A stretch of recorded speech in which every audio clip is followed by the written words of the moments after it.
ми будемо модерувати з пані Валерією англійською. Network is regional and international. Welcome to our Black Sea Expert Nuke Talks. I want to say appreciation to the organizers who allow us to participate in this very interesting and many years follow conference. And I need to say that networking is working because our member Valentino Denitsa actually introduced us to this wonderful conference. And we have this opportunity to present our special panel of our network on this conference. And dear participants, thank you very much that you're joining in this early morning to listening to this interesting information about this information, since it's a very important issue, and I think we will benefit from the discussion from our topic. I want to introduce my co-moderator, Dr. Valeria Gergieva. She is a visiting fellow of the Arms Control and Emerging Technologies Project at the Institute for Peace Research and Security Policy at the University of Hamburg. Also, Valeria is a research fellow at the Odessa Center for Non-Proliferation and Center for International Studies of the Faculty of International Relations, Political Science and Sociology of Odessa Mechnikov National University. In 2019, Valeria was a visiting fellow at the James Martin Center for Non-Proliferation Studies, Monterey, California. In her research, she is focusing on the growing role of nuclear weapons, non-proliferation, and nuclear programs of Iran and North Korea. Valeria? Thank you, Natalia, for the introduction. First of all, I also want to thank organizers for inviting us and for letting us share our network's work. I want to start with a few words about this initiative about nuclear talks. The Black Sea Experts Nuke Talk is an initiative of the Black Sea Women in Nuclear Network, which combines educational and professional exchange in the most nuclear relevant topics. It is the unique feature of this initiative is an informal style of meetings with an aim to promote not only timely topics in the nuclear field, but also experts from the Black Sea region and the whole network. Any professional can join us and our network and participate in nuclear talks, regardless of its level of knowledge, expertise, or country of origin or living. And the main idea is together every 2 months. For now, it is online to increase awareness of a variety of issues, news, and research, to share ideas, expertise in arms control, non-proliferation, nuclear safety, security, etc. And to find, of course, friends of interest in the nuclear community. Usually after the experts' presentation during Nuke Talks, there is also an open discussion during which all participants can freely ask questions and share their own knowledge and thoughts according to specific topics. So please, after today's nuclear talks, we will invite you and you can join any nuclear talks round and be participants of our network as well. For now, I want to pass word to Natalia once again. And to tell a few words about her. Natalia is, of course, the coordinator of our network of the Black Sea Women in Nuclear. And she is a nuclear security expert with 19 years of experience in the field of physical protection, including at the IAEA, the State Nuclear Regulatory Inspectorate of Ukraine, the Ministry of Energy of Ukraine, and the Ministry of Internal Affairs of Ukraine. Natalia holds a master's degree in nuclear security and public administration. She is the founder of the Nuclear Security Master Degree Program at the Kyiv Polytechnic Institute. She is an IAEA expert on security culture. Her research area is SMR, security culture, countering insider threats, cybersecurity, and illicit trafficking of RM. So Natalia will tell you more details about our network. So please, Natalia. Usually we are not starting from the introduction of our network, since it's already our 6th Nuke Talks, and But I think for our broader community, it will be interesting to know who we are and what we are doing, just to understand should you join us or not. So anyway, I hope after this presentation, you will feel, okay, this is interesting. I want to join. So, and this community is very professional. Oh, okay, so our mission is to connect, support, and empower women in nuclear fields. So we believe that with our efforts join, we will increase the presence of women in leadership. So as you understand, we are all represent countries from the Black Sea region. So in our motto, we are saying that we are combining energies. Since we are from nuclear, we are uniting women, since we are a women organization, and we are making waves. So since we are all standing on the Black Sea region, so why is it something what is combining us? It's a regional professional network combining people from the Bulgaria, Georgia, Romania, Turkey, Ukraine, Moldova, and other countries. I need to say we have no Russian representatives, but we have people from the Austria, Serbia, United Kingdom, United States, and other countries. Tajikistan, Kyrgyzstan, what I remember.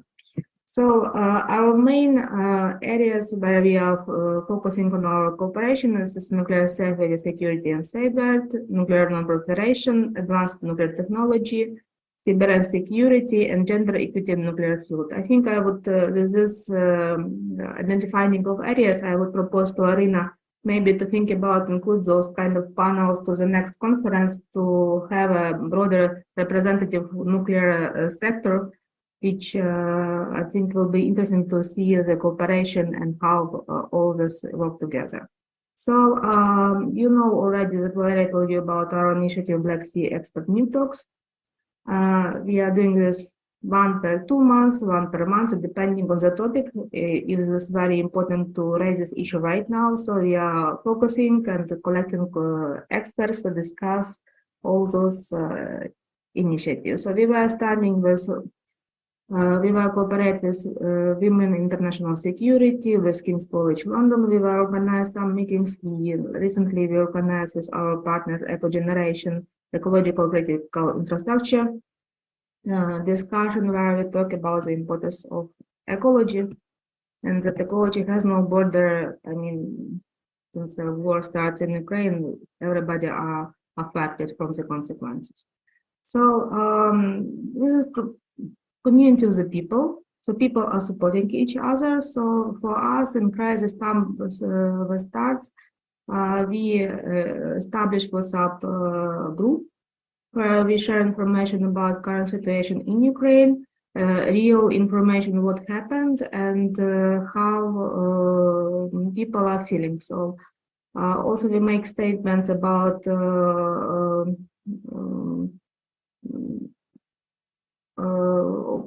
war in Ukraine, how nuclear sector is affected, and how it's not really safe and secured, and how big is the issue of international law Russia did.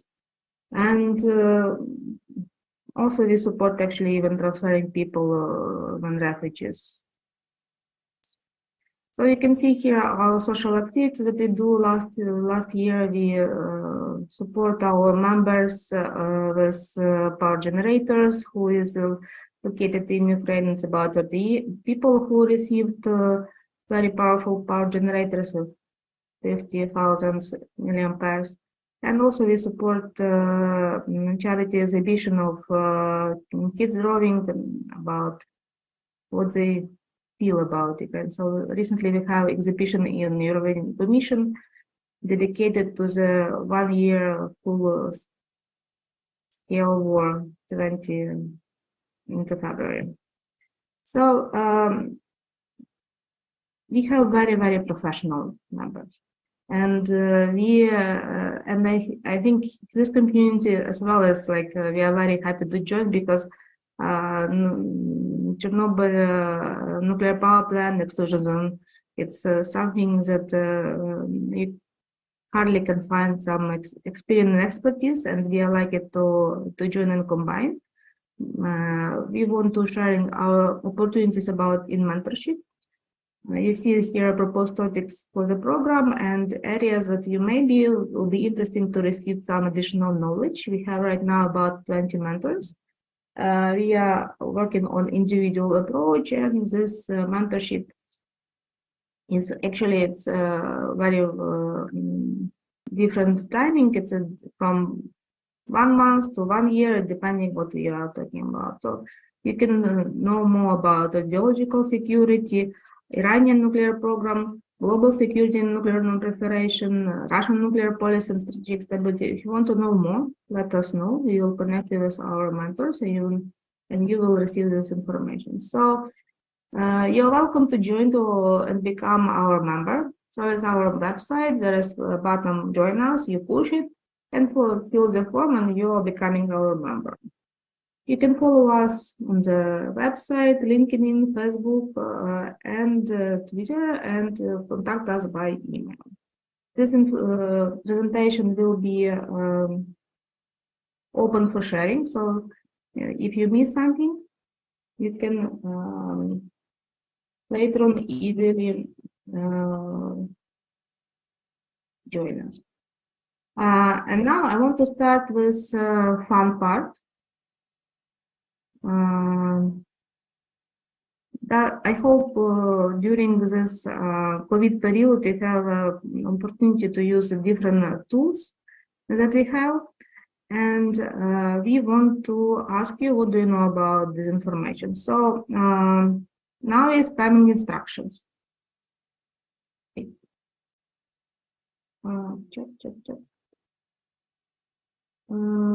There is two options. So you can see on your screen that there is a QR code. With this QR code, you can just open on your telephone, or you can push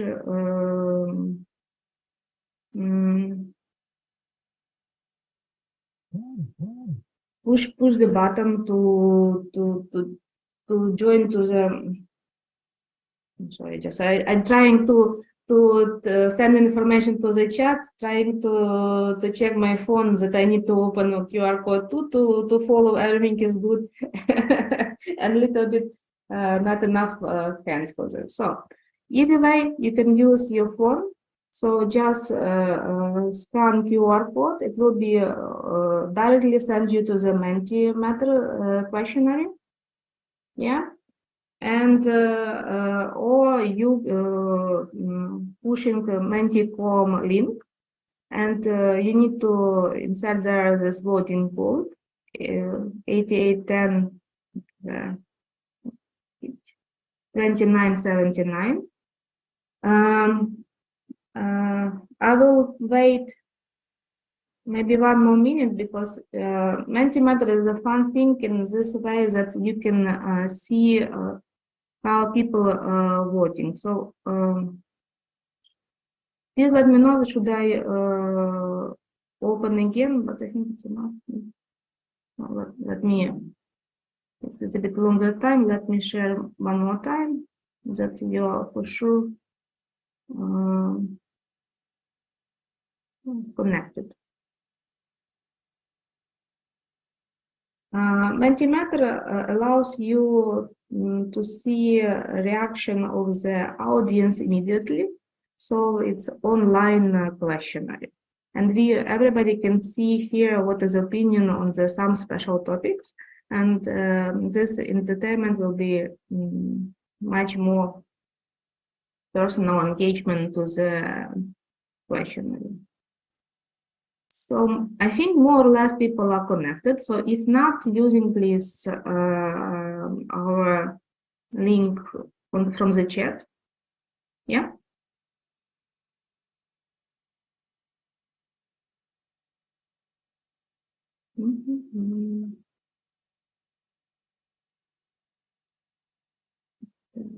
Oh, I see people start to typing something. Excellent. So,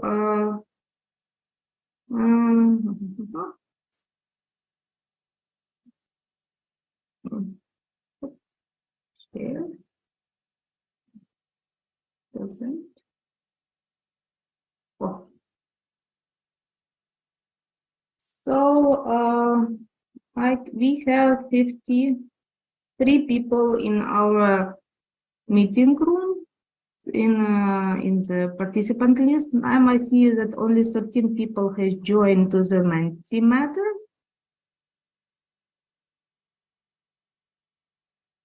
So I'm not will turn to other question, but it will be good if other people will join us.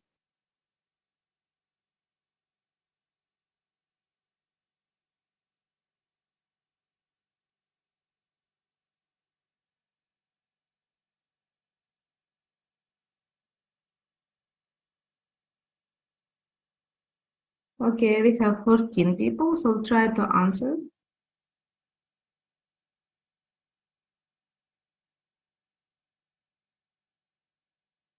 $15 people. I have a feeling. Irina, do you want to say something? Just can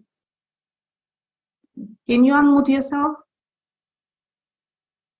Dear technicians, can you now I can. Yes, now I can. Organizers allowed me to do that. I beg your pardon, but unfortunately I cannot join because for all this time it's try to to join, but unfortunately nothing helped to do this. I restart, I refresh the page, but I still, like Manticore? wait. You mean Manticore?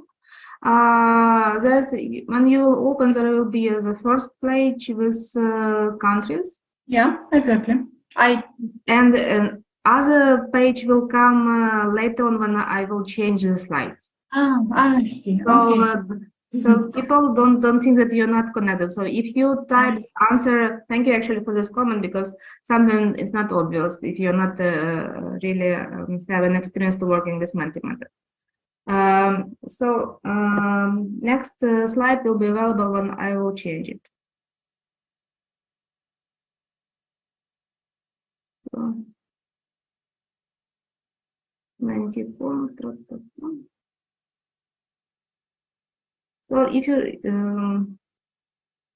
you can see right now representation from the Moldova, Ukraine, Turkey, Bulgaria. At least I missed my speaker from the Georgia, who can also type here from this to show you the broader representation in the Zoom meeting. Okay. I was expecting, honestly, very good answers to the questions to show some information about people's opinion. And I remember we have 50 people in this meeting, and it will be excellent if more people will join us. So you even can type in your phone www.menti.com and use the code 88102979. So there will be a first slide with answering from which country you are. And later on, I will change the slide and will be the other question. So, okay, so time is flying. I can't do it. Yes.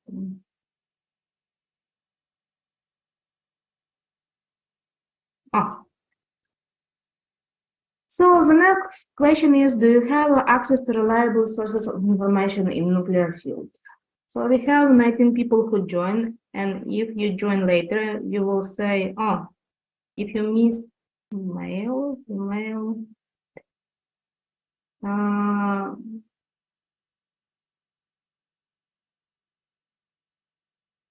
I'm sorry, I jumped to the third slide. So now you have this one, previous one about your gender. Mhm.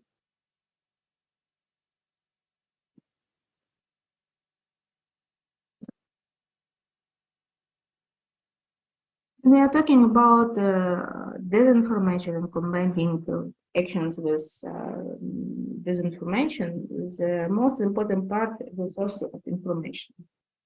And the important part here is, do you have an access to the source? Because internet is very big, and to find the proper reliable source sometimes is very hard. Okay, we have 14 answers. We started from 19 and now we have 14.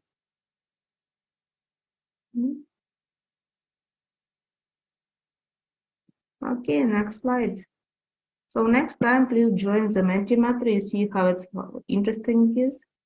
So misinformation, vice versa, disinformation, which is more dangerous. Okay, so we have first somebody asked answer both. Disinformation.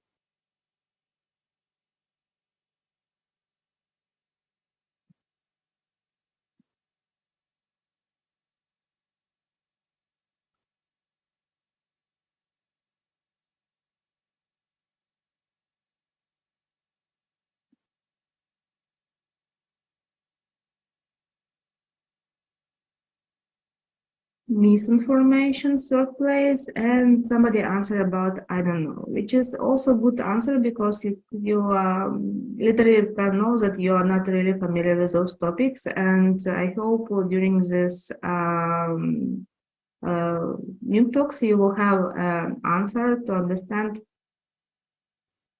what is difference and what is more dangerous. Stay tuned. Okay. 11. Let's wait for 3 people to make at least statistically the same level of answers. So you need to choose in your computer on your phone some way you have your answer, choose push submit and wait for the other slide. Okay. We have 11 survivors. Oh, 12 survivors. It's a good number. 13. So on this question, we have leading answers both. And I like there's actually this different grade and show how we think about this area.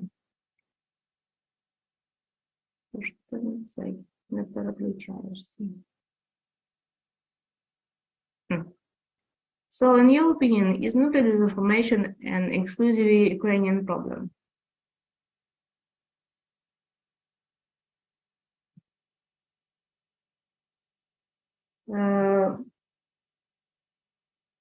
War in Ukraine shows that war can do in different ways.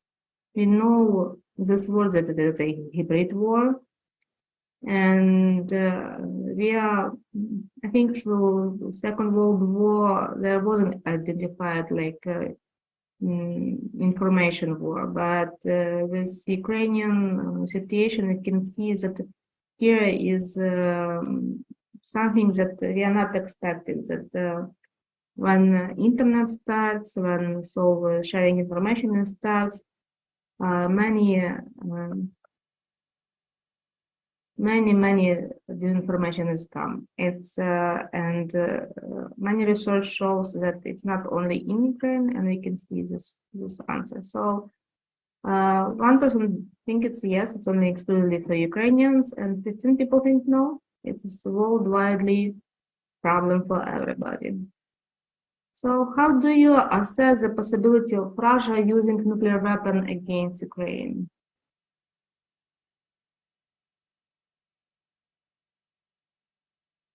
There was many speculation. You will heard the presentation of our experts in non-proliferation field. So, and you will have some opinion on this. So we have leading answers right now about law. 50-50. It's hard to predict, literally. Okay, 50-50 now is a growing answer because we literally don't know.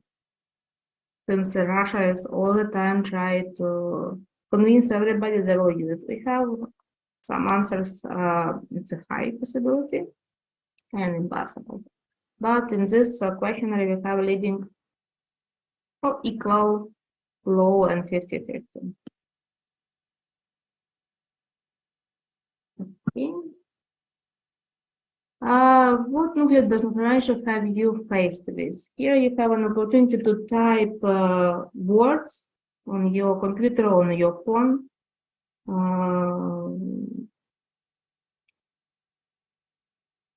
What do you think?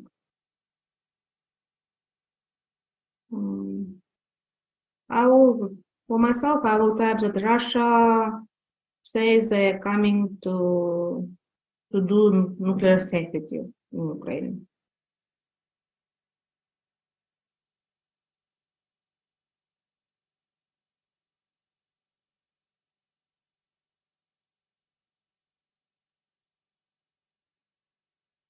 Okay. Enter to show the answers. Okay. Dirty bombs, threats of nuclear weapons use. Russia says they're coming to do nuclear safety and security. You can type in Ukrainian, we will translate later on. Nuclear blackmail, Ukraine's aspiration to gain nuclear weapons to build a dirty bomb, UAF are shelling nuclear facilities. RDDS, literally, what is RDDS? Who type RDDS? What is this? Ukraine is using its nuclear weapon plants to house military equipment or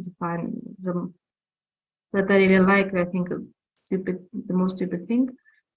Intimidation of the population with an inherent nuclear war in case of military succession of Ukraine. Okay. 1 more minute for answers. This type of the answer give you longer, so I think we need to hurry because it's taking a little bit longer time. What are the consequences of nuclear disinformation? So you can type here one word.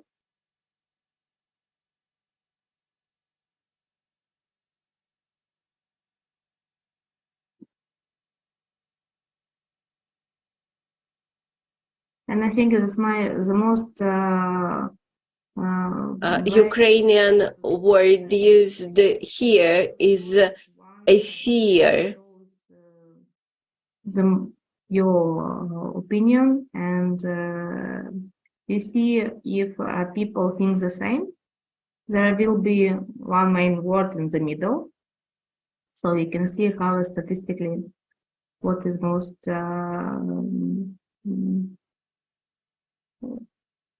joining. Since we have 2 languages, I would say we have panic more times as a fear. Wrong actions, it's very interesting actually answer. Probably yes, it's reaction to the fear in panic. Non-radiological effects. Yeah, which is panic, wrong decision, fear of the civil society.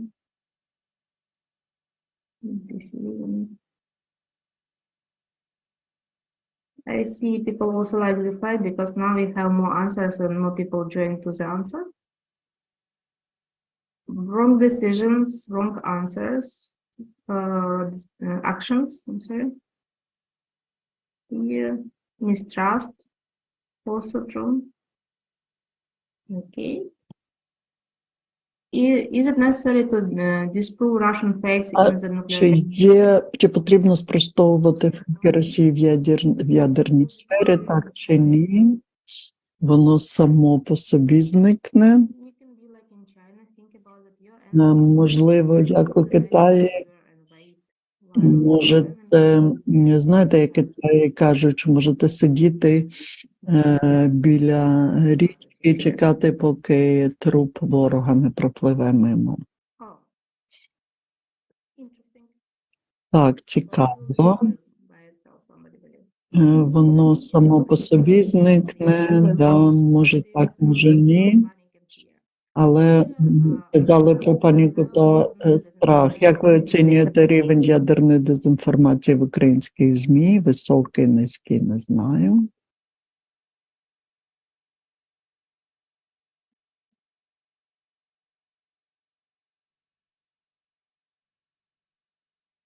We have low.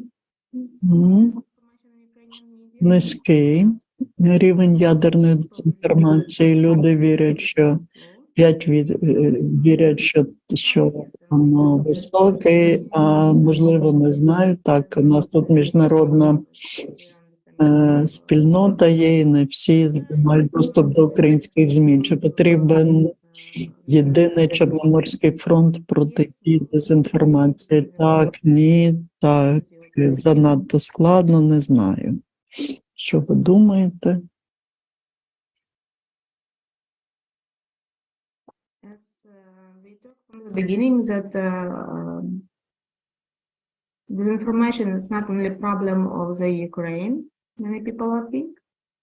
So I think this question is related that we need to work together. Majority thinks yes, and we have equal answer about no, too complicated, I don't know. So thank you for participation in our Menti questionnaire. And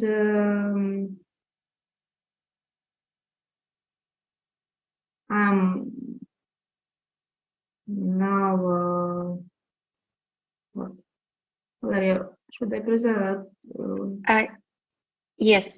So first of all, this Mentimeter was very useful to see and to think about the level of disinformation and what you really know about it. And after this Mentimeter, we will start our nuclear talk, which will answer those questions which you were not sure or you didn't think about. And exactly the next presentation will answer some questions. And please, Natalia, I guess you start. Yeah, I am starting the introduction. Yeah, I just checked our scenario.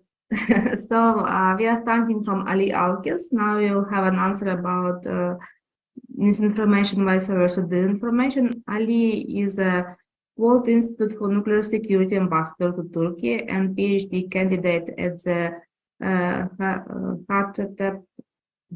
Hacettepe University. Please forgive me if I'm reading wrongly. In Turkey. In addition, he is a research affiliate and the gender champion at the Odessa Center for Non-Proliferation. His research interests are nuclear security, non-proliferation, and nuclear terrorism, as well as Turkish nuclear foreign policies. Formerly, he was a nuclear scholar in the UK Nuclear Security Culture Program implemented by the King's College London. He is an active contributor to the nuclear security community, promoting collaboration via knowledge sharing, participating in various nuclear security-related workshops, events, and meetings, as well as publishing in national, regional, international forums. So, Ali, the floor is yours, please. Thank you, Natalia. And thank you, organizers, for inviting us to give our thoughts about misinformation and disinformation in nuclear area. And good morning, everybody, again. Today, I will be talking about the differences between misinformation and disinformation, and then I will touch upon Turkish-Russian nuclear cooperation, which is a high topic lately. The digital age has made it easier than ever before for information to be shared and disseminated across the world. However, with the rise of social media, it has also become easier for both misinformation and disinformation to spread rapidly. While the terms are often used interchangeably, there is an important distinction between misinformation and disinformation. Misinformation refers to false or inaccurate information that is spread without any intent to deceive. This can occur when someone mistakenly shares information that they believe to be true, but which is later proven to be false. Misinformation can take many forms, including rumors, hoaxes, and fake news stories. One common example of misinformation is the spread of medical myths and conspiracy theories, which can lead to people to avoid or distrust proven medical treatments and interventions. We have witnessed this during the COVID-19 pandemic. Misinformation can also be used to spread harmful stereotypes or promote false beliefs about groups of people based on race, gender, religion, or other characteristics. Disinformation, on the other hand, is deliberately misleading information that is spread with the intent to deceive. This can occur when someone spreads false or misleading information in order to advance a particular agenda or to sow confusion or chaos. Disinformation can take many forms, including propaganda, fake news stories, and intentionally manipulated media. Disinformation is often used as a political tool, with governments and political organizations using it to discredit opponents, influence public opinion, or obscure the truth. Disinformation can also be used to promote extremist ideologies, stir up hatred and violence, and undermine trust in institutions such as media or the government. One key difference between misinformation and disinformation is the intent behind the spread of false information.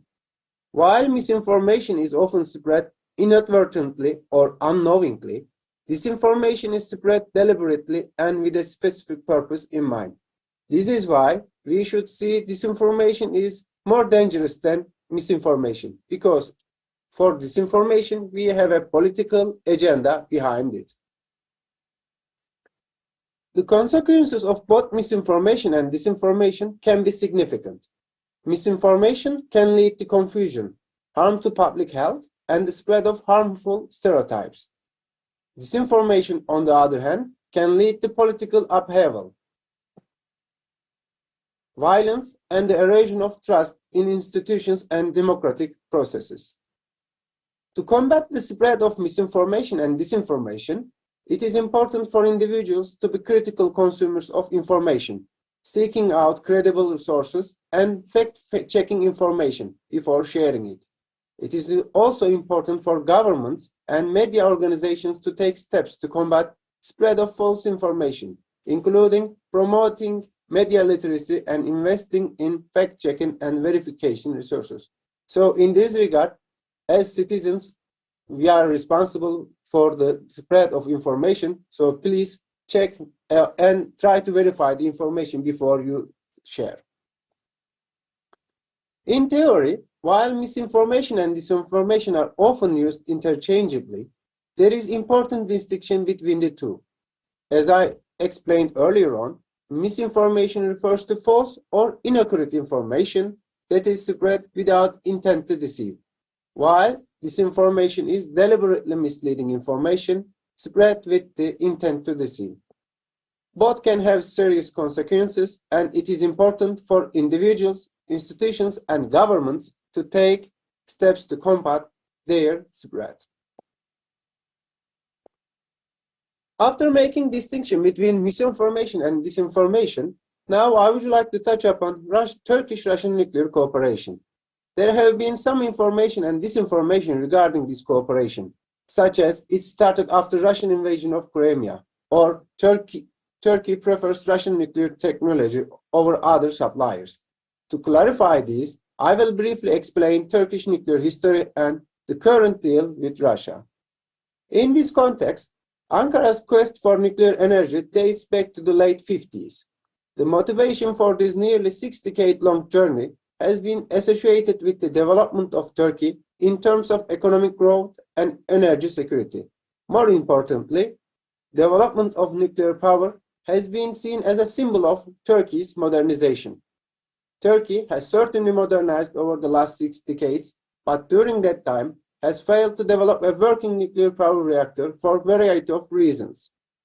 During the 60s, Turkey's financial capabilities, given a gross domestic product that was under $20 billion, were considered insufficient to support a nuclear power program. Initial interest and plans were halted following military coups in 1971 and 1980, with the subsequent political and economic instability. Turkey's third attempt came in the 80s, when the Turkish economy had grown of a GDP of over $60 billion, above the $50 billion generally accepted as the threshold of nuclear power development. At that time, Turkey changed its strategy to build, operate, and transfer financial model, in which a vendor would pay the construction cost, recoup its expenses by operating the plant for a specific time, and then transfer the plant to Turkish ownership in exchange for a percentage of future profits. These plans were halted after Turkey insisted on a 100% foreign financing, and 1986 Chernobyl disaster increased domestic opposition to nuclear power. Concerns about Turkey's role in Pakistan nuclear power program, in which Turkey was suspected of helping to transfer nuclear material, also contributed to the failure of this attempt. For its fourth attempt in 1994, Turkey issued an international tender for a turnkey project. However, the tender was postponed several times due to the technical and economic reasons, while it was also sometimes linked to the corruption claims. As a result, a purchase guarantee couldn't be issued, and the fourth attempt was abandoned in 2000. At the end of 2002, Turkey initiated its fifth attempt, again issuing an international tender. This time, the move was partly motivated by concerns over Turkey's dependence on Russian gas. But the project received only one bid from Rosatom, Russia's state-controlled nuclear energy company, which was considered too expensive. So the last effort with the build, own, and transfer approach failed this time again. In 2008, after 5 failures, Turkey again shifted strategy, now toward an intergovernmental agreement that will allow vendors to sidestep competition rules and enable vendors to own the plant. As a result, in 2010, Turkey and Russia signed an agreement for nuclear cooperation. So, the Turkish-Russian nuclear cooperation has its roots in 2010. As a part of the agreement, Rosatom will be authorized to build, own, and operate the Akkuyu nuclear power plant with 60 years of service life, plus a possible 20-year extension, until its decommissioning, which Rosatom will also be responsible for. Rosatom will also supply the fuel and manage the waste generated, while helping Turkey build the necessary human capital. In exchange for all these services, Turkey will supply Akkuyu site free of charge and commit to buying electricity generated for 15 years as a fixed rate. While the build, own, and operate approach has helped Turkey overcome some challenges by halting a decades-long series of failed attempts and offering some guarantee that its nuclear energy program serves peaceful purposes, it has also created new ones. In defining its strategy, Turkey used energy security as a justification for its nuclear power program, which it claimed it would decrease its dependence on natural gas imports from Russia and Iran. But the model used to develop the Akkuyu nuclear power plant makes Turkey heavily dependent on Russian technology, with Moscow having a record of using its energy assets for coercion or political leverage. The future of nuclear cooperation between Turkey and Russia may be the real challenge. From energy security perspective, the nuclear deal does not solve Turkey's dependence on Russian natural gas, but rather adds a second dependence on nuclear technology. Turkey will now no longer depend on Gazprom, but also on Rosatom, 2 Russian state-controlled companies, for nearly every step of its nuclear power program. From construction and operation of the plant to the management of entire fuel cycle and to the human capital. So Russian-Turkish deal looks very challenging from Turkish perspective. However, these haven't been discussed lately due to the political side of the deal. I will be happy to answer any questions you may have. Thank you, Natalia.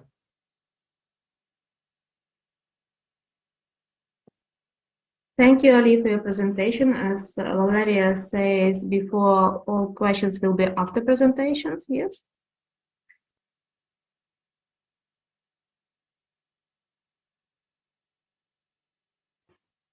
I was muted, sorry. So thank you, Ali, for your presentation. And as we said before, all questions will be after presentations. I will pass word to Valeria to present as a speaker.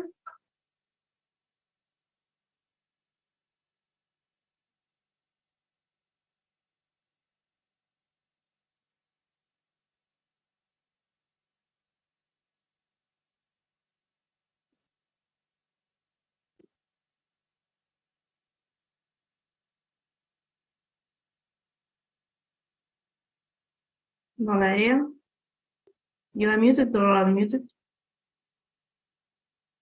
Valeria, can you hear us?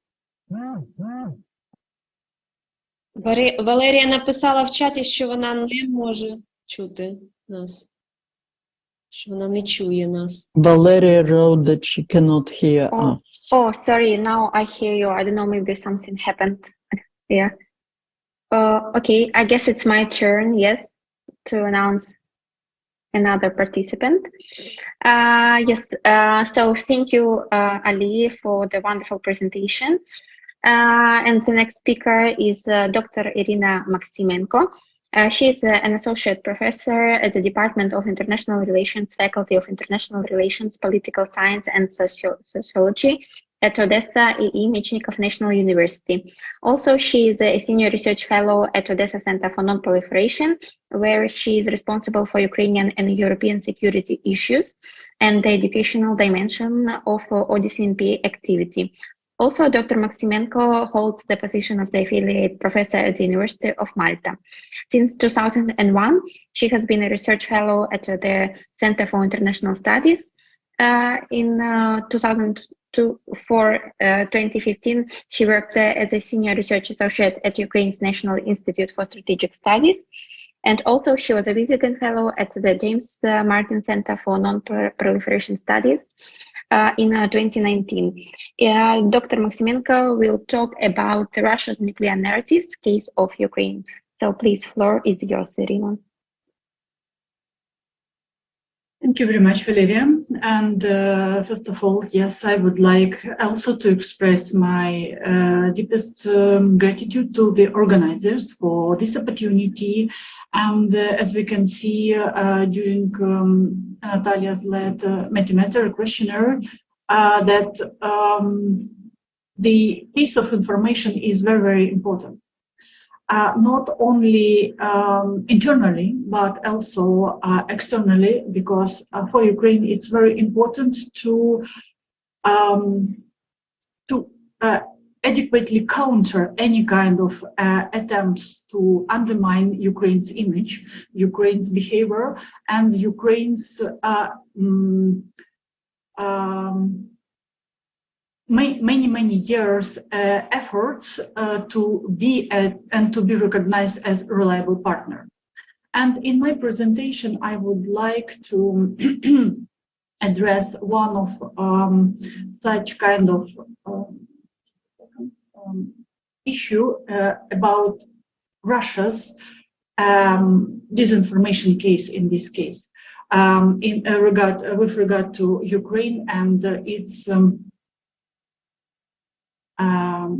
actions, the Russians' attempts to show Ukraine as not reliable actor.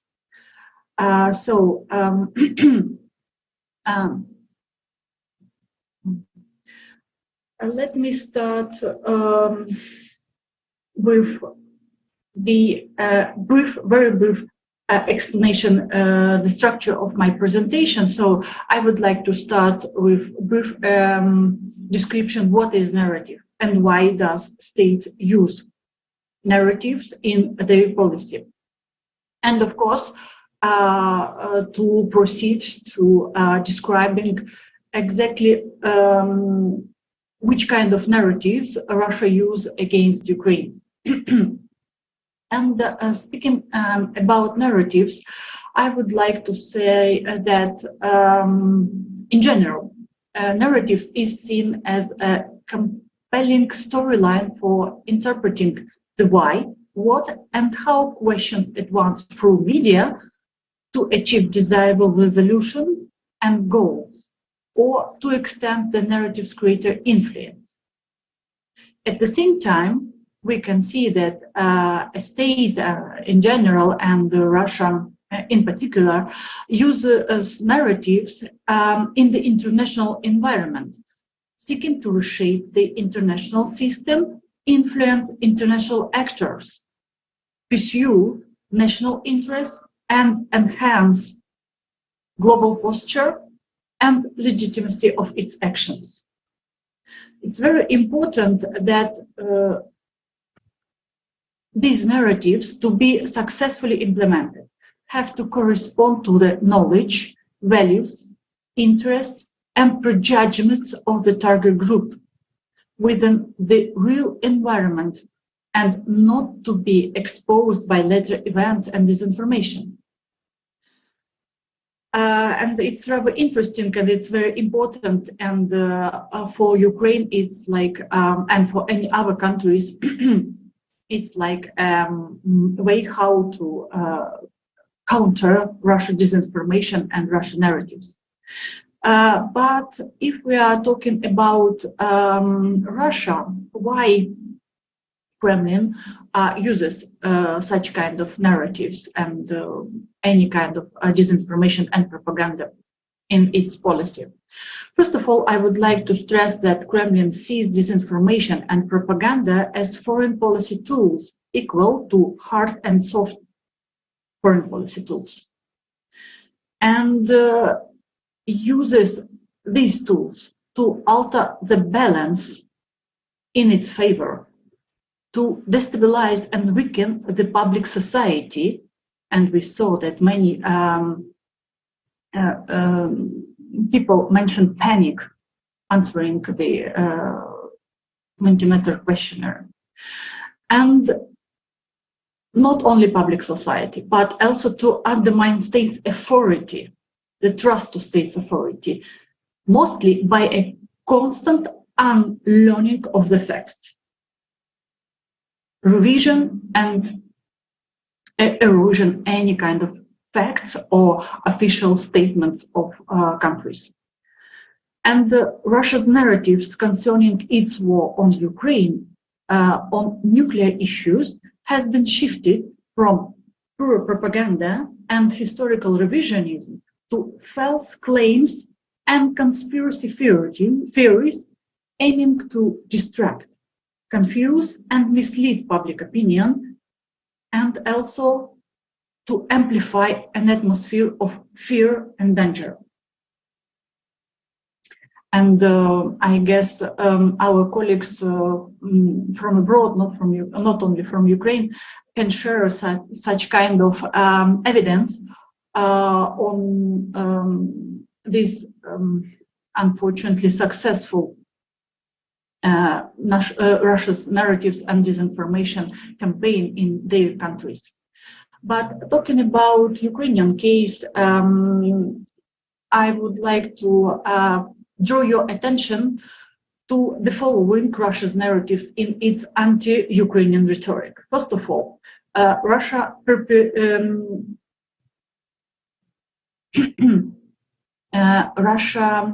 referred to Ukraine inspiration to become a nuclear weapon state again. The second narrative that Ukraine has has technical capabilities to produce a nuclear or radioactive device of some sort.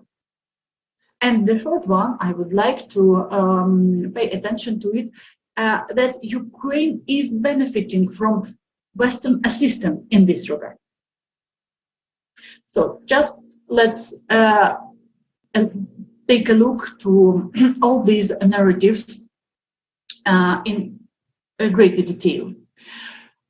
Speaking about the first narrative, I would like to note that prior to the escalated invasion of Ukraine, the political and military leadership of the Russian Federation alleged that Ukraine was planning to regain its nuclear status, and it would be receiving the help of Western countries to do that.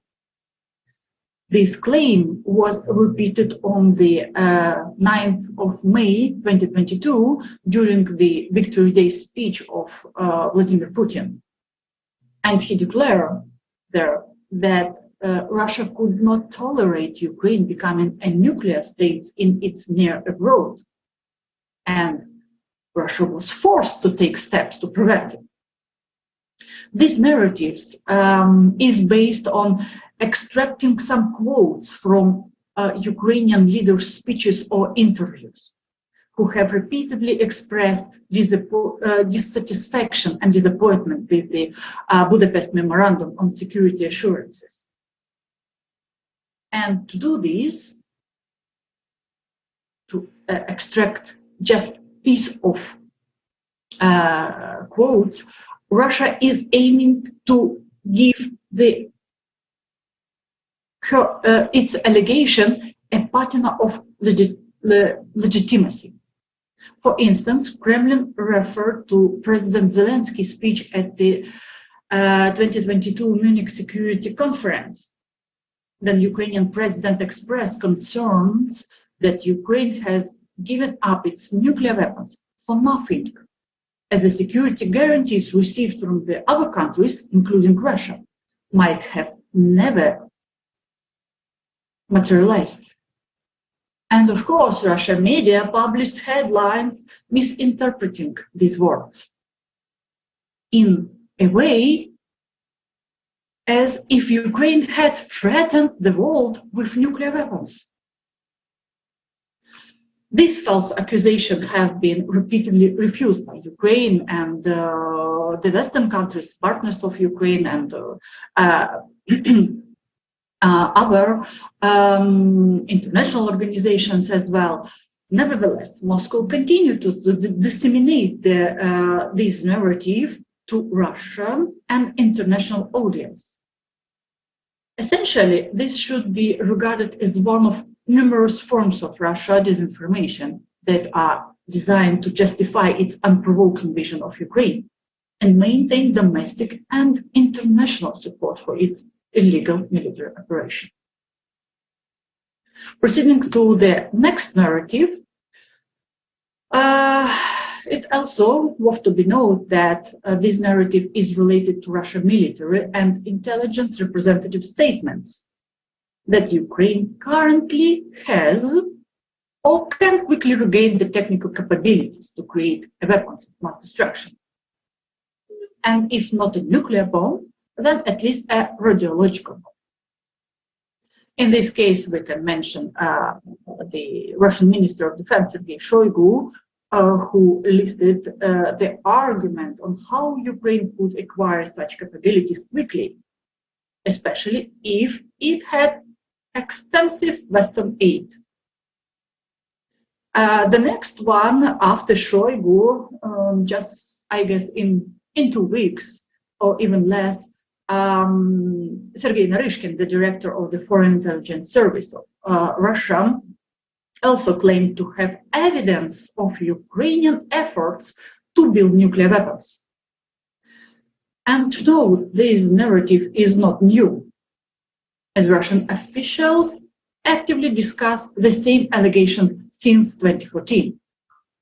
They refer to China and Saudi Arabia cases.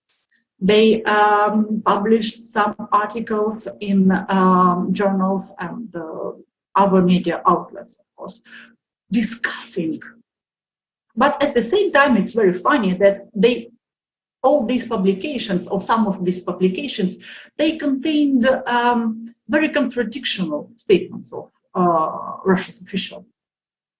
Either Ukraine can do in 10 years maximum, or Ukraine never can be able to develop nuclear weapons or any kind of other explosive, radiological explosive device. And the main, what I want to say here is that all these claims are either about some old Soviet capabilities, such as Tochka-U missile, which could carry a nuclear payload, or about the explosions at the Zaporizhzhia nuclear power plant and physics campus of Kharkiv University, that, according to Russian media, they're attacked by Russian forces to hide any traces of the development of nuclear capabilities.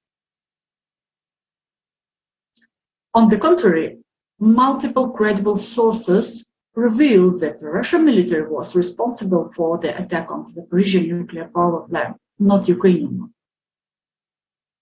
Like the previous case, previous narrative, Russia prefers to ignore the fact that even if Ukraine wanted to build nuclear or other kind of explosion device, Ukraine would need to make an extraordinary effort to produce a nuclear weapon. First of all, to develop the necessary technologies for producing the fuel required for building a nuclear bomb. To import the necessity enriched uranium or plutonium, violating IAEA safeguards and international export controls. Moreover, Kremlin also ignores the fact that, theoretically possible, handling radioactive material and dispersing it with conventional explosives is very complicated, which explains why it has never been done. And speaking about the third narrative, it also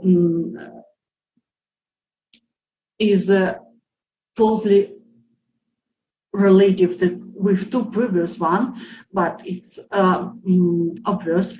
So what I want to say here about the role of Western support to Ukraine's aspirations to become a nuclear again.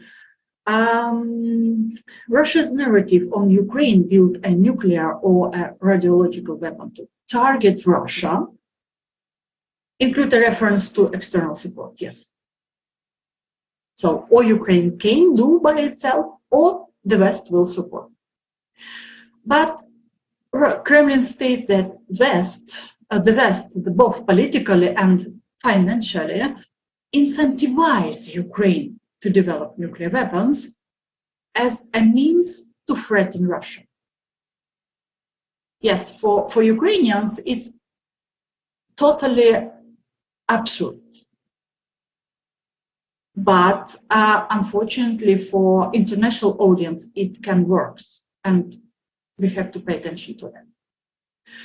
And as well, this idea is not totally new, as Russia argues the Kharkiv Institute and a design bureau Pivdenna in Dnipro, that they're recognized by Russia, they're central to the Soviet nuclear weapons and intercontinental ballistic missile programs, are the main source of Ukraine's clandestine nuclear program. Russia's disinformation narratives claim that Ukraine's missile production capabilities serves as evidence of its ability to produce launch vehicles for nuclear warheads. But it ignores how producing missiles is fundamentally different from producing nuclear weapons. But it's not the main aim, to be logical. That's why, proceeding to conclusions, I would like to sum up with mentioning that Russian false narratives on nuclear and radiological weapons in Ukraine have no ground and no evidence. But Russia doesn't pay attention to them, because its false accusation about Ukraine's desire to obtain nuclear weapons capability are just part of its information warfare, which aims to justify the invasion and maintain support for its invasion of Ukraine with Russian domestic and foreign pro-Russia audience. Thank you for your attention, and I would like to invite you to visit our webpage, where you can find more information with regard to all these issues mentioned in my presentation. Thank you, Irina, for this presentation. I think this topic was many people find new information about Russian narratives in this war. I would like to remind our presenters that we have limitations per person with 10 minutes for presentation. Please try to follow the timing, since we want to keep some time for the discussion with other participants. And I'm sorry, I know my Mentimeter was a little bit long, but I hope it will be interesting for you to understand the opinion of the local community. So the next presenter is Mr. Denis Bogush. He is the head of the Center of Russia Study in Kyiv, the president of the Association of Political Consultants of Ukraine from 2021 till now, and president of Bogush Communication Agency from 2000. Strategic communication specialist, political and military expert, columnist, and analyst. He is a specialist in the field of information wars, propaganda, and counter-propaganda. He had trained in political PR in Great Britain, organizer of scientific training conferences on PR and communications technologies, among which are image of Ukraine, manipulation strategies in politics, economy, and business, and methods to oppose, PR days in Ukraine, theoretical and practical conference, manipulation strategies and terrorism, political technologies in Ukraine. So his topic, nuclear blackmail of Russia and countering information manipulation. Denis, floor is yours, please. Yes, добрий день всім. Hello, everyone. I start Yes, my when you start to sharing, don't forget to make it on the full screen, please, to everybody. Good. It's stuck a little bit. Oh, and full screen, please. Yes, excellent. Thank you. My presentation names Nuclear Blackmail of Russia and Countering Information Manipulation. I representative Atom Stop Fake Project, Bogush Communications, and the Center for Russian Studies. Так, а ну-ка, як же ж тут? Since the violation of Ukraine state borders by Vladimir Putin and the Russian army in 2014, the seizure and annexation of Crimea and parts of Donetsk and the Lugansk regions, the masks have been removed. Russia has shown that it is not going to fulfill the agreements of guarantees of Ukraine's security and the UN rules on the non-violation of state borders. By this act of aggression, it also violated about 400 international documents. The world responded with sanctions from the United States and the European countries and tried to pacify the aggression state, but it did not work. On the contrary, Russia started threatening to use nuclear weapons. Russia demonstration of its readiness to launch a nuclear strike on the territory of Ukraine or Europe at any time is another stage of information terrorism organized by the Russian Federation to persuade Ukraine and the world to negotiate on the Kremlin's terms.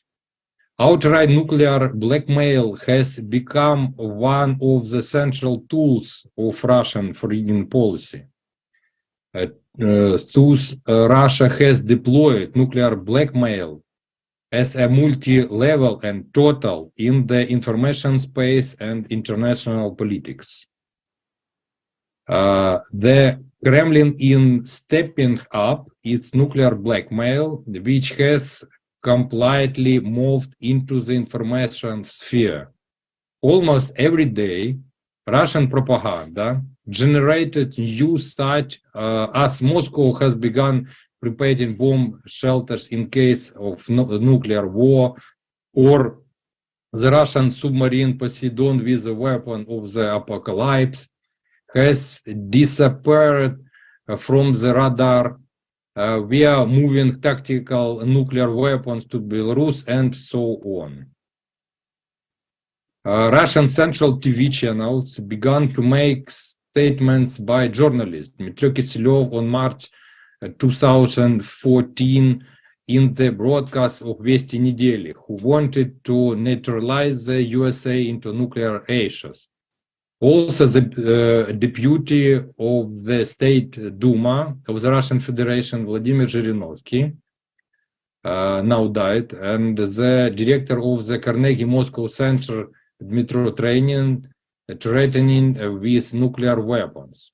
Most messages on television include disinformation and distortion of facts. Also, messages of specialty threatening content. You see some narratives, nuclear blackmail in international media. Example of Russian narratives. Thank you for a very good presentation from Irina, but some couples narratives, Kiev's duty bomb as a subversion of nuclear security in the world. We could not allow Ukraine to turn into such a fortified nuclear ICIL. And others. Russian politicians, journalists, and diplomats regularly use the topic of nuclear blackmail in their rhetoric. According to our research, informational bursts on this topic occur every 3 months.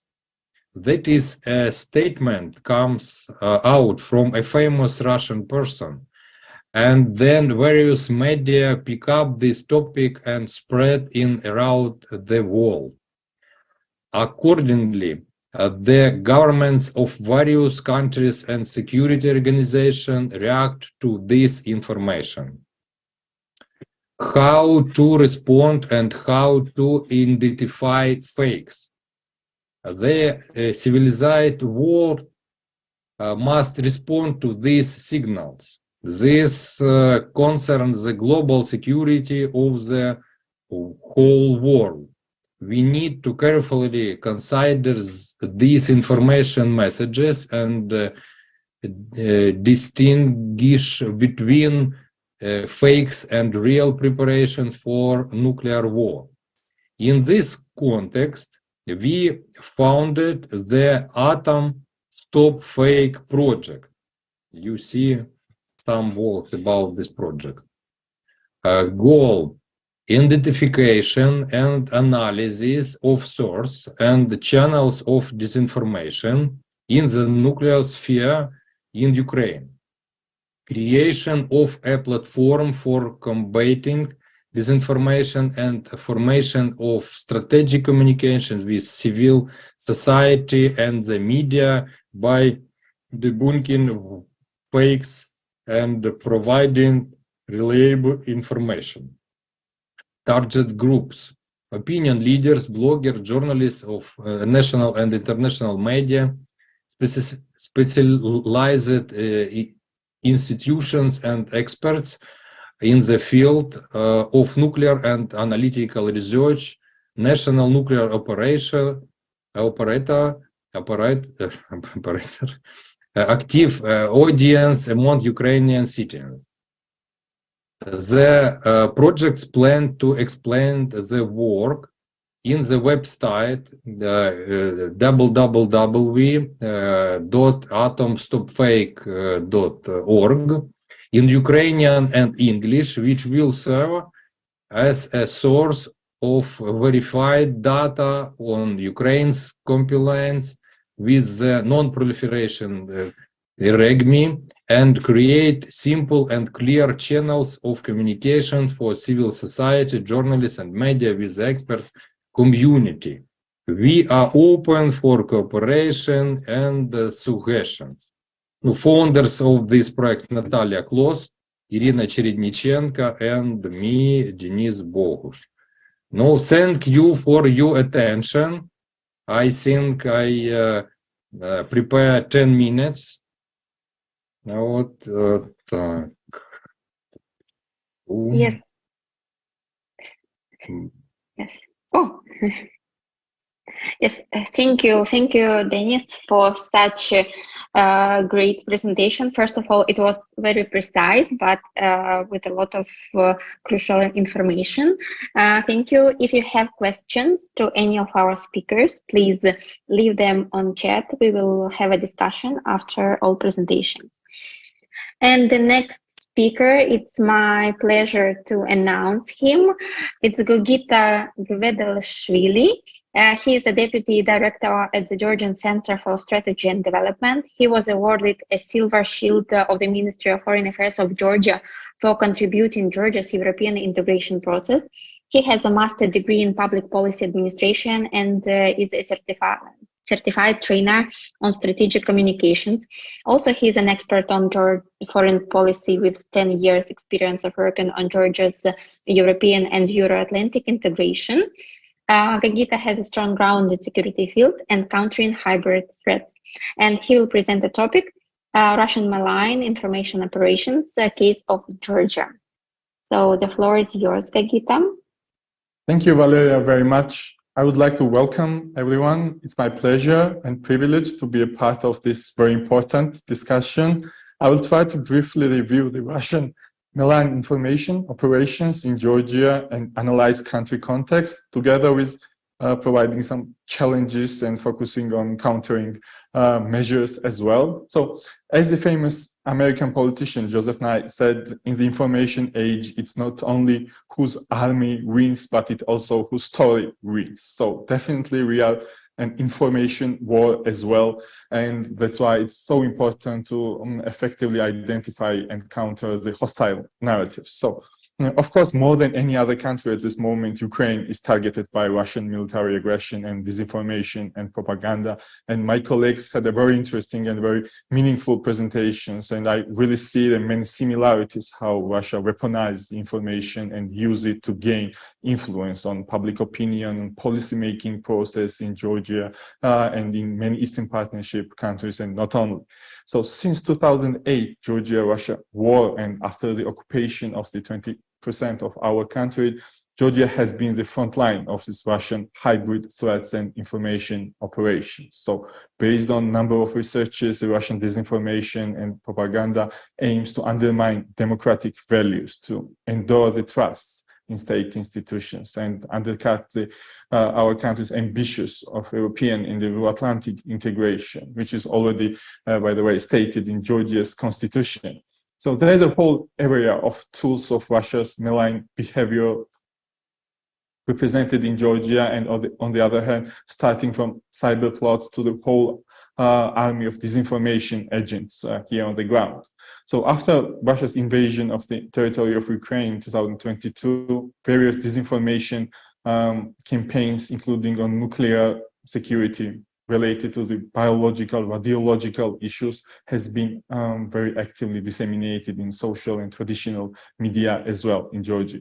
The disinformation tactics often aim to sow chaos, confusion and panic in our countries, and that was not definitely only in Ukraine. So that was well coordinated in Georgia as well.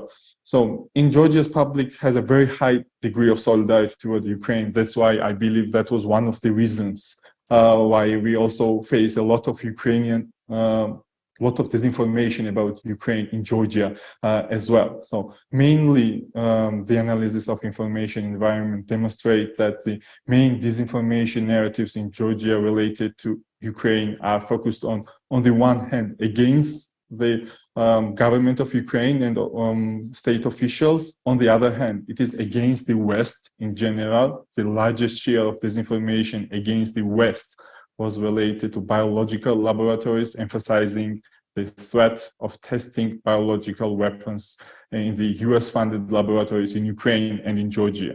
So that was cross-cutting disinformation narratives that we are developing the biological weapons here on the ground in Georgia and in Ukraine as well.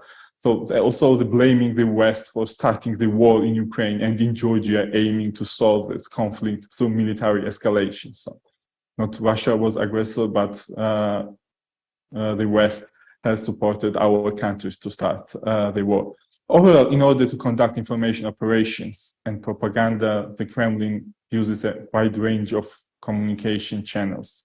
Along with government media and individual Facebook users, entertainment channels, we are also engaged in very coordinated manner. So in addition to human and media resources of the pro-Kremlin parties, anti-vaccine movements, also in some cases religious groups, we are also the part of this disinformation. I just would like to share the very concrete case related Georgian reality that demonstrates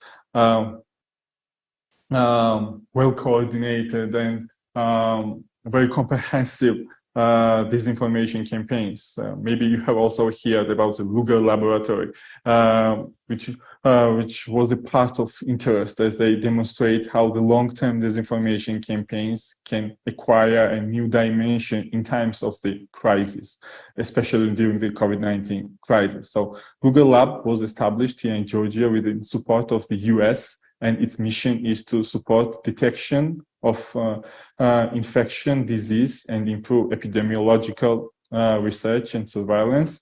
But Russian authorities officially publicly declared that it serves as a part of the US biological warfare against Russia.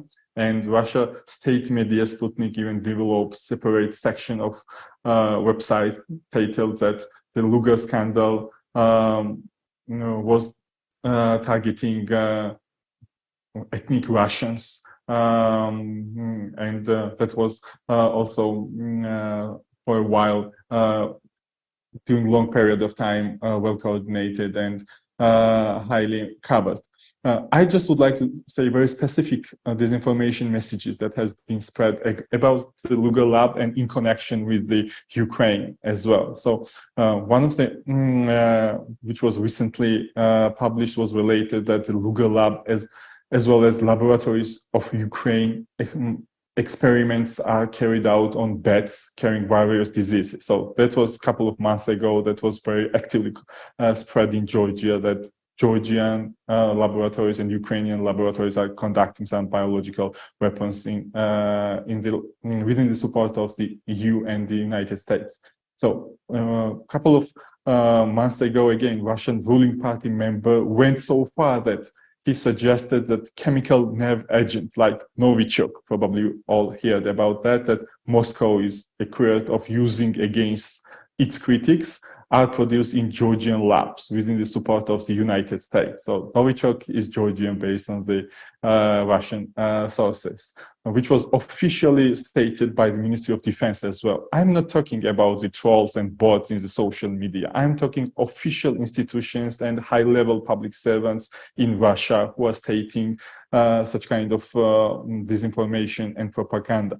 So one of my favorite story about this disinformation is that the US has infected special mosquitoes in the Black Sea region with Zika virus under the pretext of biological warfare, which was again developed in the Luga lab.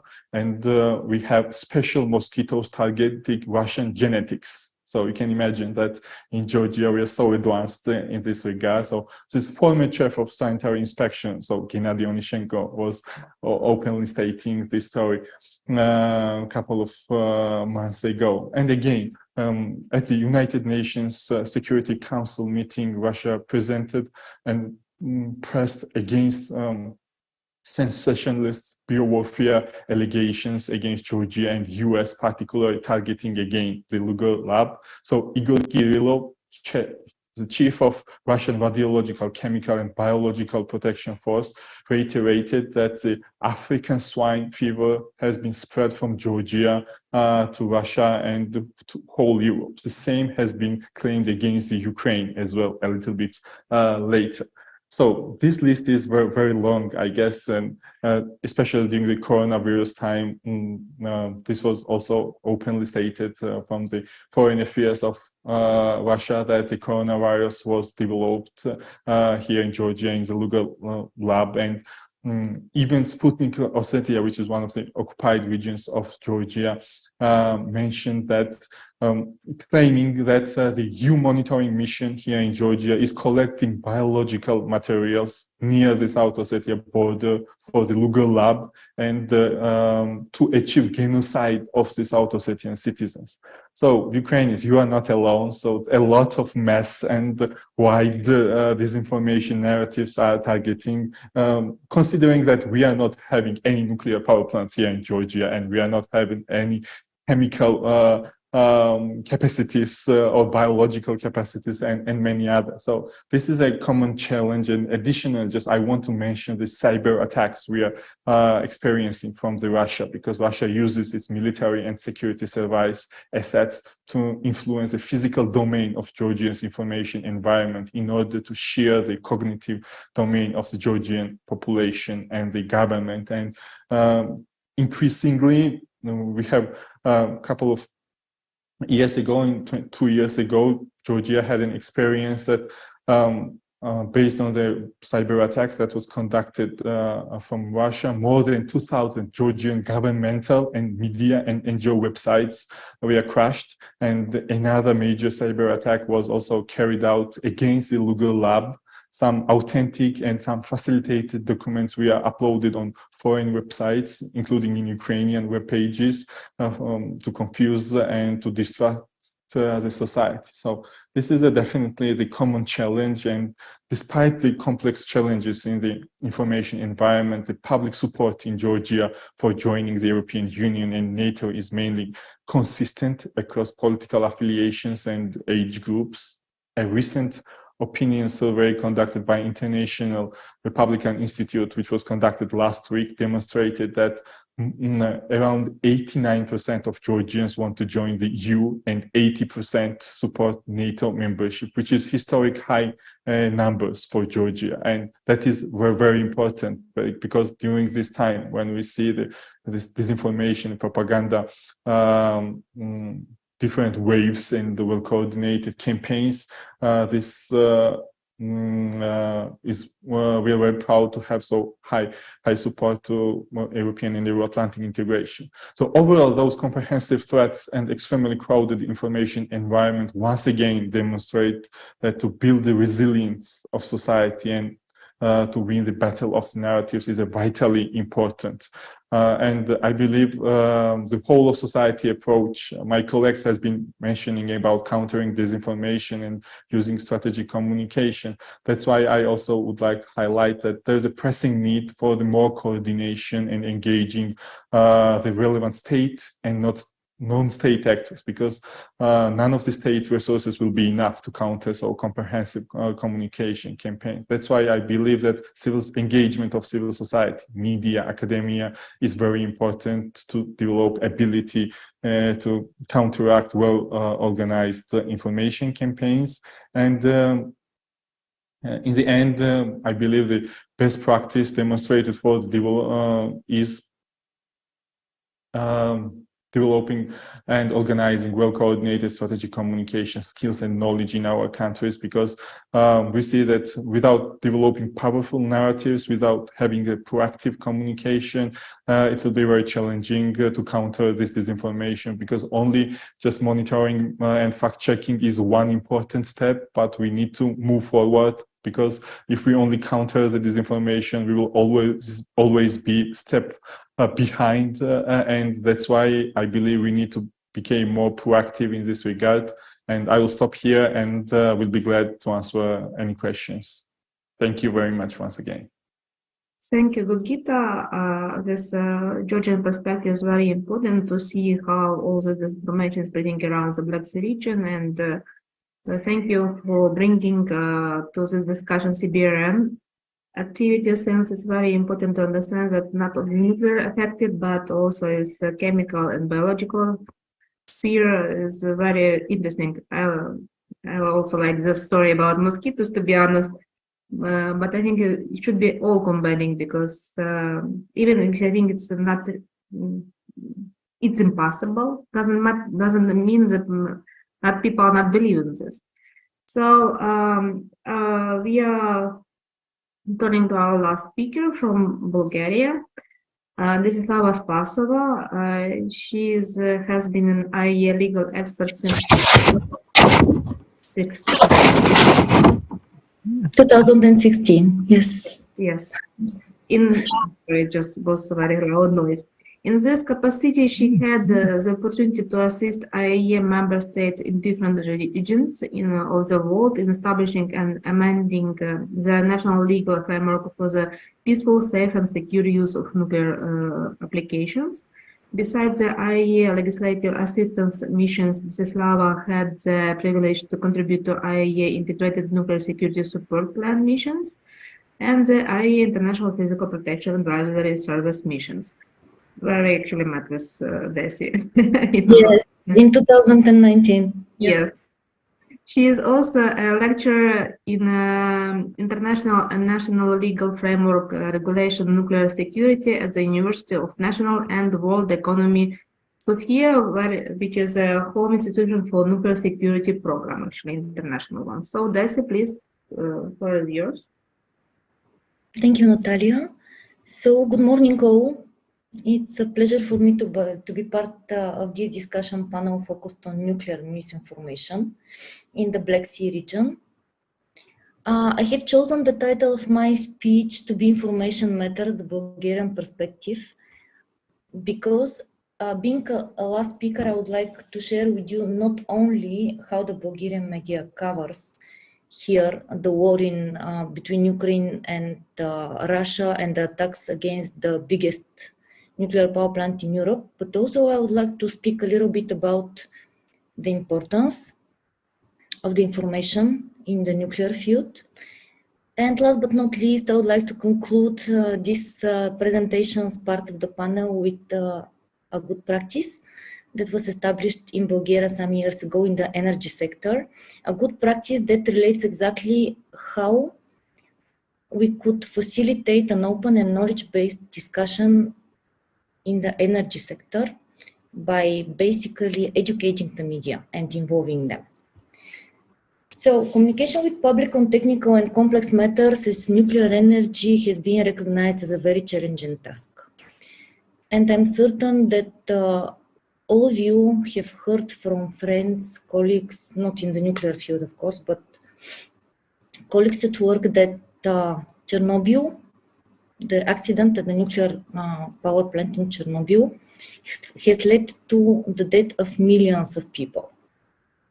And at the same time, speaking about correct information, we know that Committee on the Effects of Atomic Radiation's reports data is different.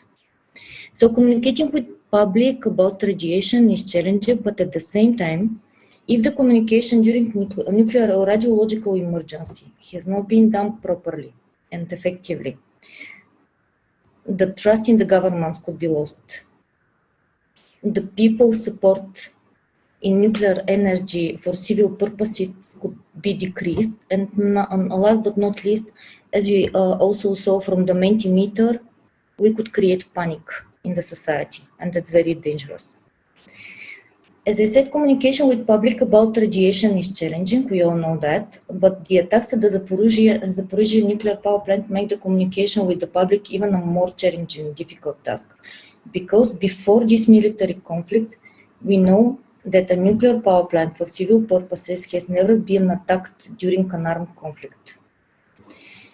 Which means that before the decision makers who create the news and before the medias who have important role to play in distributing this information, there are two challenges. First, to think how to communicate an information that is of technical and complex matter in an understandable, open, transparable, honest way, and at the same time, how could communicate a problem that has never happened before, an attack against a nuclear power plant for civil purposes during a military conflict.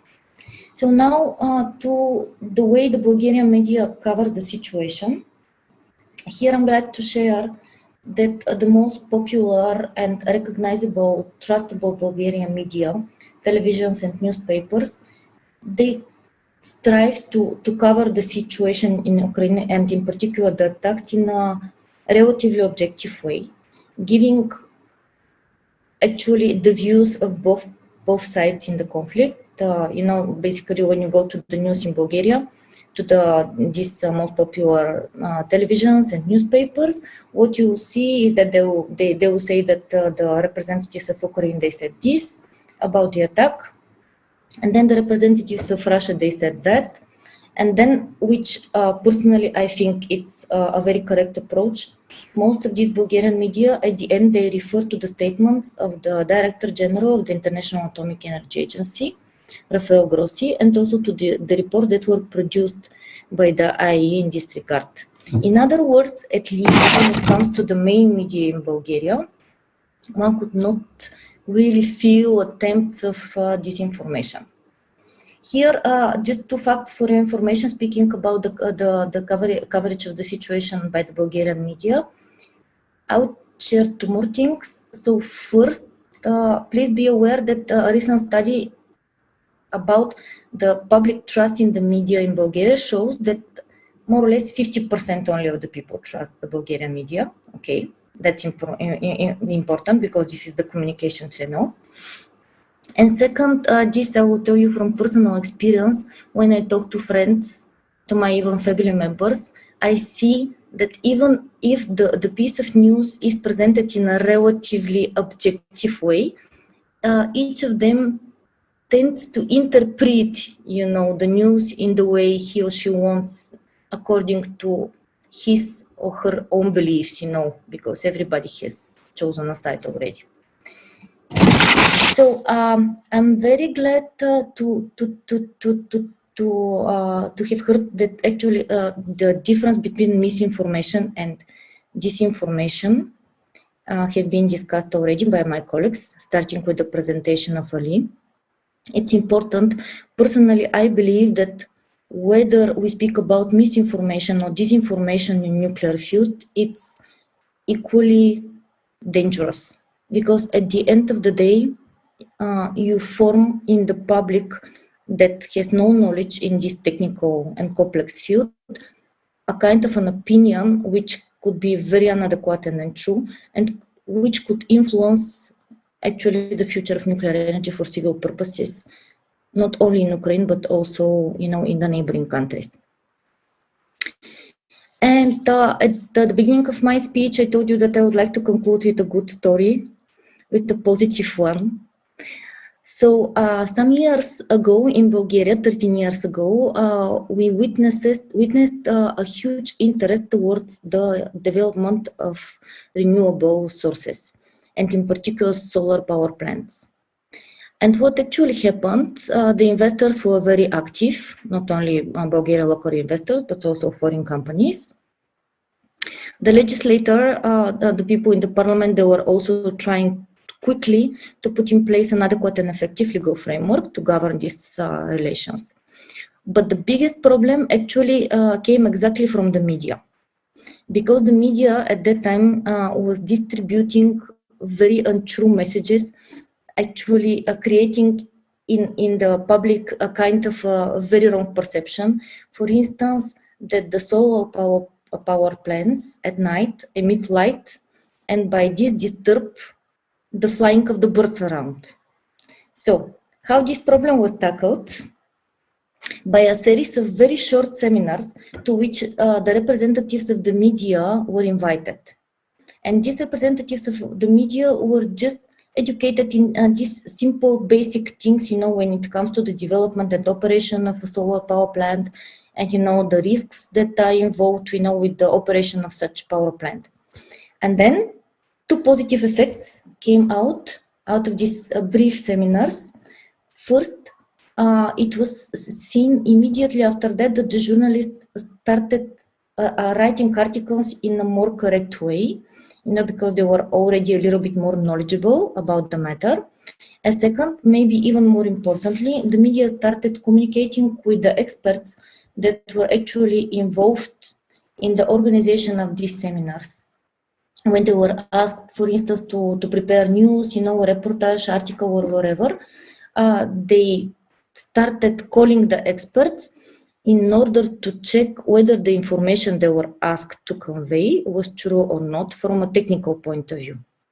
So I believe that such events like this international conference and the nuke talks that we have at the Black Sea Women in Nuclear Network are very, very good places at which we could share experience and good practices that could help us to tackle the problems we are facing currently.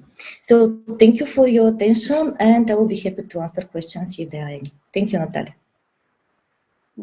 Thank you, Desi, for your presentation and for the positive ending. I hope there will be some questions from the audience. So audience can also ask questions in Ukrainian. We will translate, or we have also, as I know, translators. And now we can start the discussion. And as a moderator, I want to start with a question. It will be mostly question, I guess, to Dr. Bogusz, but any of other speakers, of course, can also answer it because it's something maybe like mutual. So, Denis, you mentioned that, of course, that the information is like an information war, yes, and that there should be a reaction on propaganda, meaning world reaction. Yes. What do you think? Does the world or just Europe do anything to give such a reaction on all that fake news and disinformation? Because sometimes I speak with the people who are out of the policy. Now I'm currently living in Germany, and sometimes people ask me questions. Oh, I watched on the news that in Ukraine there is some biological weapons production. Yes. So they watch it not even in the internet, but on their news channels. And sometimes it's very surprisingly, but it means that German media doesn't filter any propaganda, etc. So, do you know something about this, about world reaction on such disinformation and propaganda?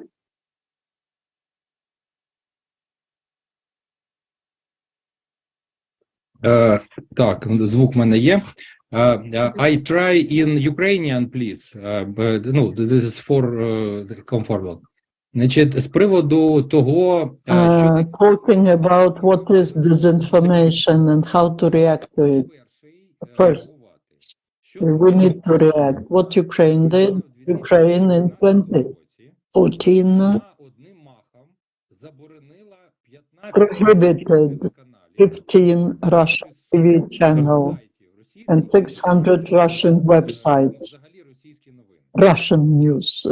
That's where Russian news were broadcast. We made research for Stratcom NATO in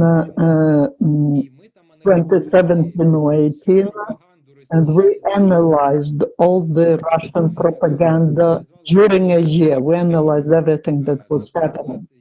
For example, if you take the site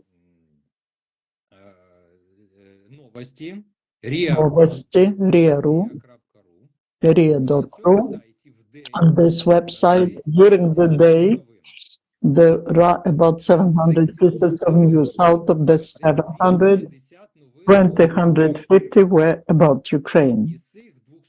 Out of these 250, about 150 were fake news.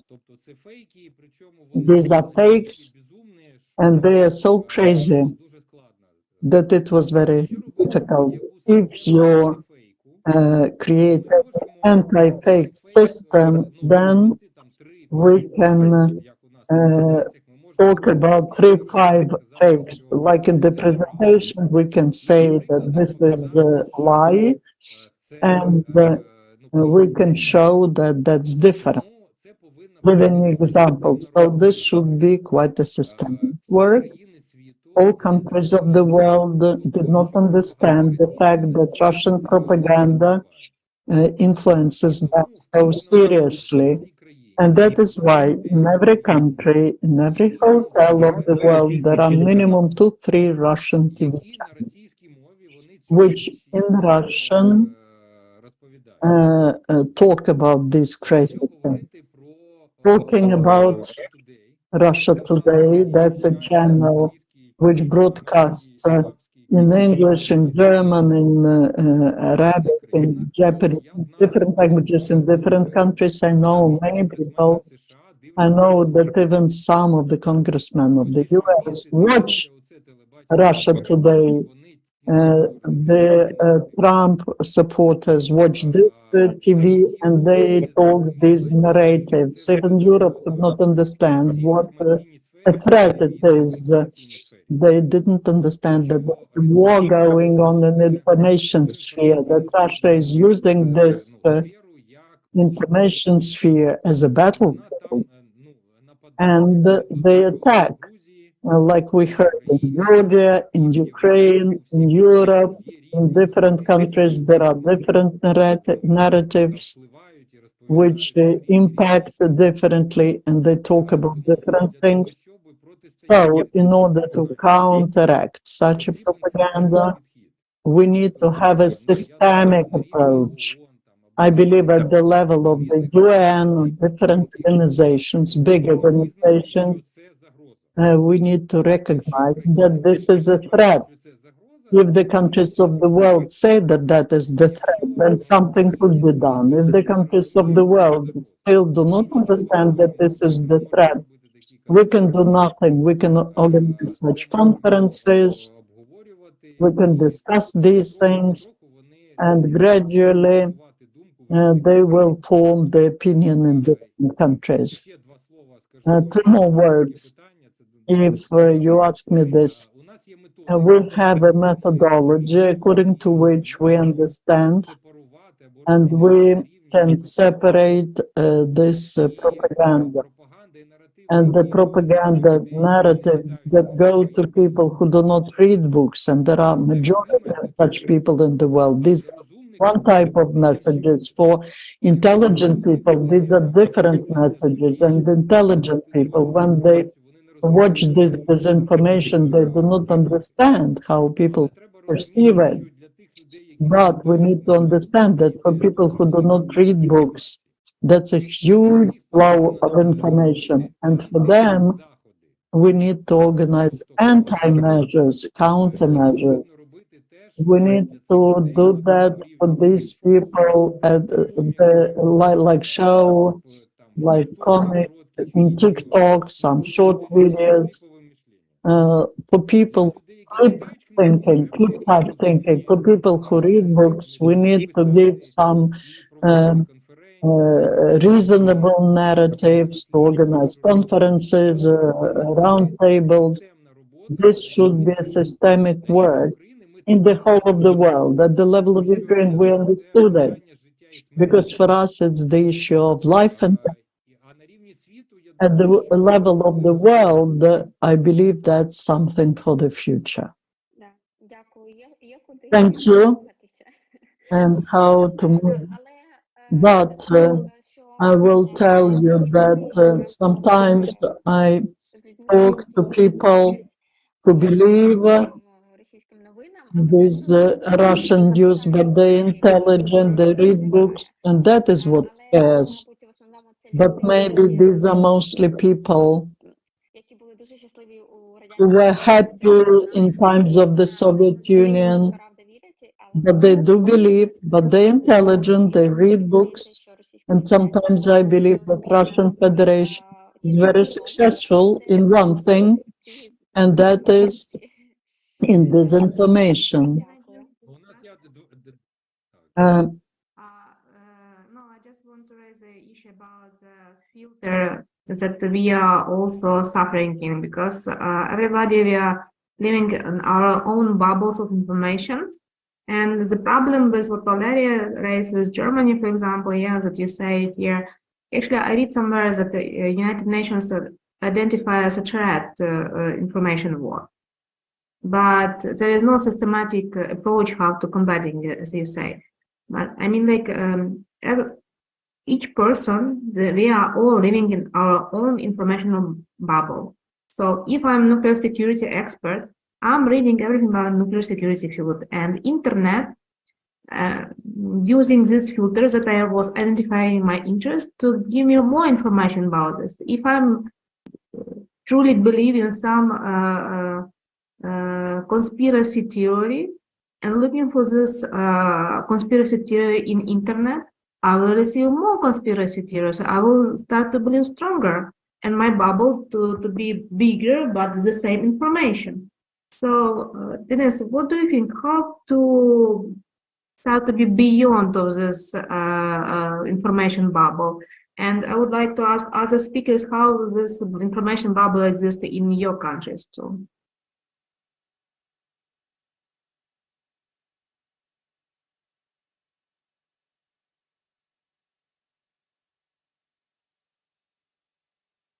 We see that from Germany, Norbert Molitor raised his hand. Would like to say something?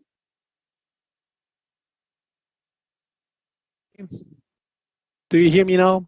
I think information is quite a complex thing, and even educated people are depending on the information they receive and the capability to process information, which is also dependent on the time and resources each person has. Even a very intelligent one has its limited capability, so it will be dependent. On the other hand, we, at least in modern democracies, we believe that freedom of media, freedom of communication is also an important good. But of course, this freedom allows also to channel fakes, wrong information, and so on, and it becomes quite difficult to balance all of that. And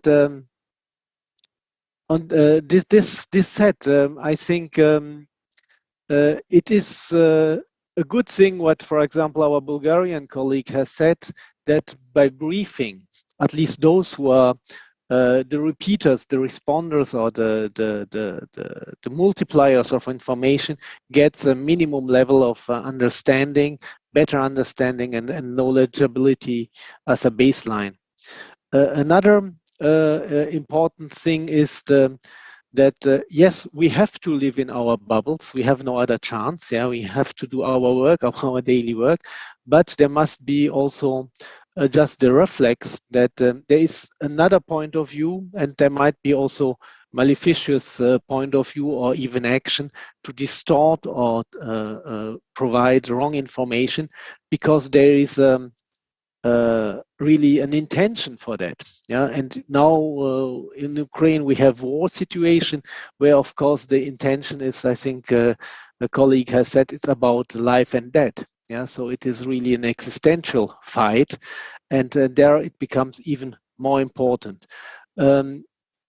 All of this said, I think the only really reliable thing is to remain networked, to remain in the dialogue with the other side as well as their own side to the extent possible, just that we know that at the end, often people who are telling wrong things believe what they are telling. They're even not anymore questioning themselves. And that's also one of these problems, and we should be aware of that. Just always try to make 3 or 4 steps back and to try to see the context and why, which information is now appearing and what could be the source of information and the intention of the information. We as technicians, we often believe that there is a reliable objective information, but I think there is no objectivity. If objectivity is intersubjective verificability, this would mean that if everyone tells to me that the moon is made of cheese and I know it better, it doesn't matter. Everyone is saying it is made of cheese, so I am the wrong one. Yeah. And I think there were scientists, famous scientists in the Middle Age who were facing that problem. So I think we should be aware of that. And I like that very much that we are discussing this also in the context of INUDECO, the problems also specifically in a wartime. But I think the problem is implicitly always aware, especially in a very highly specialized field like the nuclear safety, nuclear security, which is a complex field which for no one, I'm believing even the best specialist doesn't see all aspects. Thank you. Thank you, Norbert, very much for your comment. I agree, like for 100% of everything you told, and I guess you're right that there is no objectivity, and I'm sure that we don't know even half of the truth. As all these disinformation and policy things, it's much more complicated than we think. And I want to pass the word to Desislava. Thank you, Valeria. Thank you, Norbert, for raising this matter. How difficult it is actually, to convey messages, because recently I read a study that actually if you construct your thesis in a very logical way, and then you convey this message, to a person who is not knowledgeable in a very narrow field, technical field like our field, because here in this panel we don't talk about disinformation in principle, we talk about disinformation in nuclear field, which is, something that only a handful, number of people know. So if you create your thesis in a very logical way and then you convey the message and it's done, because the person on the other side from the public will be like, oh, this sounds logical, that's it, close the matter, and then it's like you close the door, So I really believe that we need to work actively, with the stakeholders, with the media, in order to prevent this closure of the doors to happen, before we react. Thank you. And information is not only about logic and rationalism, it is also very emotional. Yes, agree with you. Yeah. Here too, agree. Yes, thank you. Thank you very much. We have several more questions, but unfortunately we don't have time. So we need to finalize today's nuke talks. I will start and will pass word to Natalia. Thank you very much. Oh, Denis, you want to say a few words? Yeah. Very short if possible, because we are really out of time. Denis, would you like to say something? Bogusz? Maybe it was just clapping, no? Probably, yes. Yes, so today we're speaking about nuclear disinformation in the Black Sea region, and thanks to all our wonderful speakers who presented great presentation. Thank you very much for this, for your time, and for the cases of your countries. I was impressed, of course, about Georgia and Bulgaria experience. We should talk more about it, especially in Georgia, when we will where we will go and speak about disinformation. We will continue this dialogue. So thank you very much. I will pass a word to Natalia Close. Thank you, Valeria. Thank you, everybody, to active participation. Unfortunately, the limitations of time, and we can't continue our discussion, but I think maybe we will do additional nuke talks later in June to discuss more about this information and probably new lessons that we learn from this time after we will have in Tbilisi meeting with other US Black Sea Non-Proliferation Exchange Program meeting in the beginning of May. So we will have something more to tell you. Thank you, everybody. Thank you, INUDECO organizers, to inviting Black Sea Women in Nuclear Network to present our initiative on the Black Sea Expert Nuke Talks. I hope you enjoyed our discussion and finding something more beyond on the decommissioning topic.